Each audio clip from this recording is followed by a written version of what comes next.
Dubai میں ہونے والی بارشیں اللہ کا عذاب تھا یا صرف ایک انسیڈنٹ تھا؟ آج کی ویڈیو میں ہم اسی چیز پہ غور کریں گے اور تبصرہ کریں گے۔ تو اگر آپ چینل پہ نئے ہیں تو سبسکرائب اٹ اور ویڈیو کے اینڈ تک میرا ساتھ دیے گا تاکہ آپ کو پراپر انفارمیشن مل سکے۔ ایک لوگوں کا گروپ ہے جو کہتا ہے کہ یہ ایک انسیڈنٹ تھا، اس کو ہم اللہ کے عذاب سے نہیں جوڑ سکتے۔ وجہ کیا ہے کہ آپ لوگوں کے ملک میں تباہی بربادی نہیں آتی سیلاب آنے کی وجہ سے؟ کیا آپ لوگوں کے ملک میں سیلاب نہیں آتا؟ اگر آپ لوگوں کے ملک میں سیلاب آتا ہے تو اس کو بھی ہم اللہ کا عذاب سمجھیں؟ تو میرا جواب ہے اس پہ جی ہاں۔ قرآن میں صاف لفظوں میں ہے کہ ہم بادلوں کو بناتے ہیں اور اس کے ذریعے بارش برساتے ہیں، لیکن کچھ لوگوں پہ یہ خوشحالی بن کے برستی ہے اور کچھ لوگوں پر عذاب بن کے۔ اور پھر حال ہی میں ایسے انسیڈنٹس ہوئے ہیں ساتھ ساتھ کہ ان کو مد نظر رکھتے ہوئے اس بات سے انکار کرنا ممکن نہیں ہے کہ یہ اللہ کا عذاب نہیں ہے۔ وہ انسیڈنٹس میں آپ کے ساتھ ایک ایک کر کے شیئر کرتی ہوں، لیکن اس سے پہلے میں ایک بات واضح کرنا چاہتی ہوں کہ اگر کسی جگہ پر نیچرل کلائمیٹیز کی وجہ سے ڈیزاسٹر آتا ہے، ڈسٹرکشن ہوتی ہے، تو یقین جانیں یہ ہمارے لیے ایک اشارہ ہے اللہ کی طرف سے کہ اگر تم اس کو دیکھ کے بھی، اس تباہی اور بربادی کو دیکھ کر بھی عقل سے کام نہیں لیتے، ہدایت کا راستہ نہیں پکڑ لیتے، تو تم سراسر گمراہ ہو۔ اب چاہے وہ بارش کی صورت میں عذاب ہو یا کسی اور صورت میں عذاب ہے، اگر وہ تباہی مچا رہا ہے اور اس بات پر لوگوں کو جھنجھوڑ رہا ہے کہ ایک ذات اوپر بیٹھی ہے، تم نیچے خدا بنے کیا کر رہے ہو، تو اب بھی سدھر جاؤ جب تک وقت ہے۔ جب تک اللہ نے تمہیں ڈیل دے رکھی ہے، تم اس بات کو اپنی گرہ سے باندھ لو کہ تمہاری خدائی اس دنیا میں کچھ حد تک ہے، کچھ عرصے کے لیے ہے۔ اب چاہے سیلاب ہمارے ملک میں ہو یا آپ کے ملک میں، یہ ہمارے حکمرانوں کے لیے امتحان ہے، ہمارے حکمرانوں کو جھنجھوڑنے کے لیے ہے کہ وہ کیا غلطی ایسی کر رہے ہیں کہ انہوں نے اللہ کو ناراض کرا ہے، اللہ کی ناراضگی مول لے لی ہے۔ یہ صحابہ کرام سے ثابت ہے کہ جب ان پر کوئی مصیبت آتی تھی تو وہ یہ سوچتے تھے کہ ہم سے ایسا کوئی گناہ تو سرزد نہیں ہو گیا جس کی وجہ سے ہم اس تکلیف میں ہیں۔ تو آج ہم انسان یہ کیسے سوچ سکتے ہیں؟ یہ کلائمیٹک ڈیزاسٹر جو ہو رہا ہے اس میں ہمارا کوئی ہاتھ نہیں ہے۔ حال ہی میں ابو دھابی میں ایک مندر کی اوپننگ ہوتی ہے اور وہ بہت گرینڈ اوپننگ ہے جس کے اندر ان کے سوامی جی آتے ہیں اور بڑی پروٹیکٹڈ گلاس کارٹ میں آتے ہیں، جس کی وجہ یہ بتائی جاتی ہے کہ ان کو کھلی فضا کی وجہ سے کوئی ڈیزیز ہے جس کی وجہ سے وہ اوپن ایئر میں نہیں جا سکتے، اور ان کو کور کر کے ان کو لایا جاتا ہے because he is a very sensitive man, ان کے ہیلتھ ایشوز ایسے ہیں۔ اور اوپر سے وی آئی پی ایک اور گیسٹ جو ہوتے ہیں وہ ہیں ہمارے نریندر مودی صاحب۔ انہوں نے اپنے آفیشیل یوٹیوب چینل پہ اس مندر کی افتتاح کی ویڈیو ڈالی بھی ہے اور بڑی زبردست خوشی کا اظہار کیا ہے، یہ بتانے کے لیے لوگوں کو، پوری دنیا کو، کہ ہم ہندو ہیں اور دیکھیں ہم نے کیا کام کر دکھایا ہے کہ ہم نے ایک مسلم اسٹیٹ بھی کوئی عام اسٹیٹ نہیں بلکہ عربیوں کا اسٹیٹ، عرب کا ملک، وہاں ہم نے مندر کا افتتاح کر دیا ہے۔ اور یاد رہے یہ وہی نریندر مودی ہیں جو ایکسٹریمسٹ ہندو پارٹی سے بلونگ کرتے ہیں، جن کا مدعا صرف یہ ہے کہ ہندو ریلیجن ہی ایک اوتھینٹک دھرم ہے، ایک ریلیجن ہے جس کو دنیا میں اپنانا چاہیے، جس کو عروج حاصل کرنا چاہیے، جس کی وجہ سے انہوں نے گجرات میں پتہ نہیں کتنے مسلمانوں کا قتل کروایا، اور یہ نیوز میں بہت عام ہے یہ بات، ان کے ایکسٹریمسٹ تھاٹس۔ اور اب حال ہی میں بابری مسجد شہید ہوئی تو اس کی جگہ انہوں نے بڑے ٹھاٹ کے ساتھ وہاں پر مندر کی تعمیر کروائی اور باقاعدہ سیلیبریٹیز بلائے اور ایسے گیسٹ بلائے کہ اس کو پذیرائی حاصل ہو۔ یہ وہی پرائم منسٹر ہیں جنہوں نے مسلمانوں کی عبادت گاہ کا جنازہ نکلوا کے وہاں پہ ایک عالی شان سمبل کھڑا کروایا بتوں کا، یہ بتانے کے لیے دنیا کو کہ مسلمانوں کی کیا اوقات ہے اور ہندوؤں کی کیا اوقات ہے۔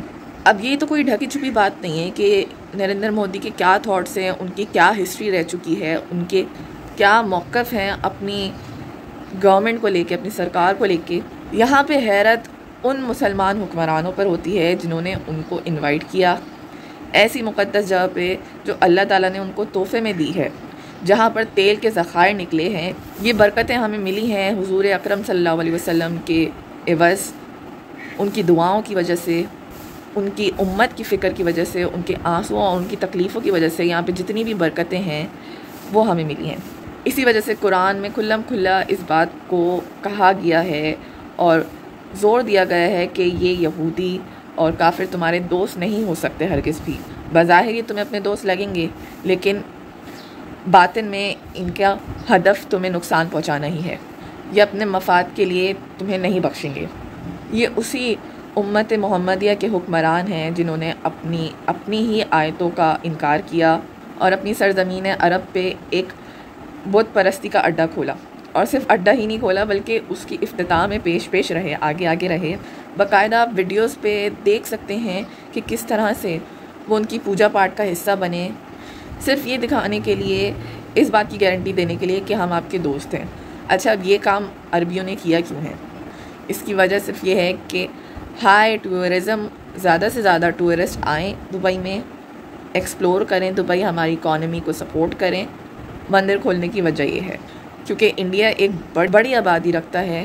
اپنی ہائی پاپولیشن اور high 5th most GDP rate contribute کرنے کے بعد ان کو دوستی بنانا اس غرض سے پڑ رہی ہے عربیوں کو کہ ہم لگے ہاتھ اپنا منافع بھی دیکھیں.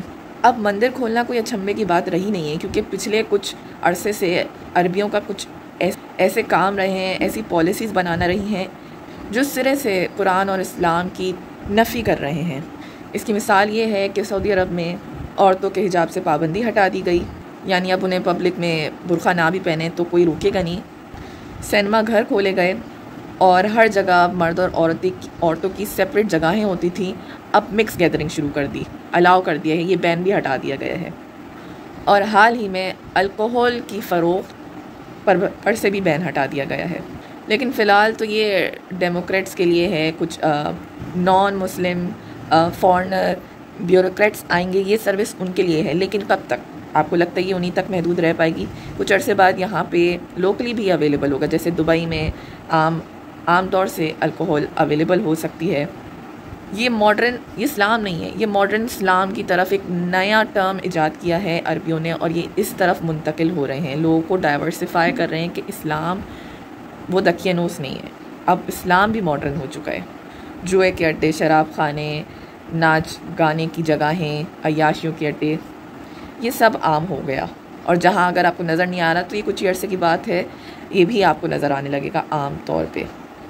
اور پھر اس پر سے ہٹ دھرمی یہ ہے کہ آپ کو ایک بات کا علم ہے کہ فلسطین میں جو ہو رہا ہے وہاں پہ کس طرح سے ظلم و بربریت کا ایک نظام چل رہا ہے، مسلمانوں کو بے دردی سے قتل و غارت کیا جا رہا ہے، معصوم بچوں کو جن کا کوئی قصور نہیں ہے ان کو صہیونی قتل کر رہے ہیں، جس پر عرب ممالک چپ ہیں، بالکل چپ. بلکہ ساتھ کس کا دے رہے ہیں، کس کو خوش کر رہے ہیں، یہ سب عام حالات آپ کو بھی معلوم ہے. بنجامن نیتن یاہو نے اپنی افطار پارٹی رکھی، اس میں ہمارے UAE کے پرائم منسٹر بڑے جوش و خروش کے ساتھ گئے شرکت کی افطار پارٹی میں. تو اور کیا رہ گیا ہے، اور کیا ثبوت چاہیے کہ یہ ہمارے لیے کھڑے ہوں گے یا مسلمانوں کا ساتھ دیں گے؟ یہ تو بظاہر آپ کو مسلمان نظر آ رہے ہیں لیکن ان کے دل سیاہ ہو گئے ہیں. اب آپ کو کیا لگتا ہے یہ جو سیریز آف ایونٹس ہو رہے ہیں ان کو دیکھنے کے باوجود کیا اللہ کا قانون خاموش رہے گا؟ کیا وہ بھی چپ رہے گا اور دیکھتا رہے گا؟ نہیں، ایسا نہیں ہے. اللہ تعالیٰ سگنلز بھیج رہا ہے یہ تمام حکمرانوں کو جو یہ انجسٹ موومنٹ کا ساتھ دے رہے ہیں، ظلم اور بربریت کا ساتھ دے رہے ہیں، خاص طور پہ مسلمانوں کے ساتھ جو ہو رہا ہے.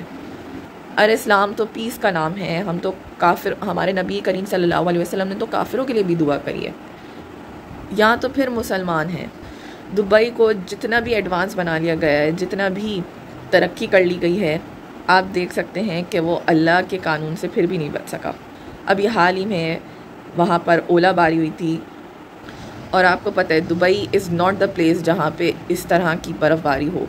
اور ایک جب اتنا چھوٹا سا پتھر آسمان کی بلندی سے نیچے گرتا ہوا ہے اور وہ جب نیچے گر گا اس کے اندر اتنی طاقت ہوتی ہے کہ وہ کسی بھی چیز کو پھاڑ کے نکل جائے گا.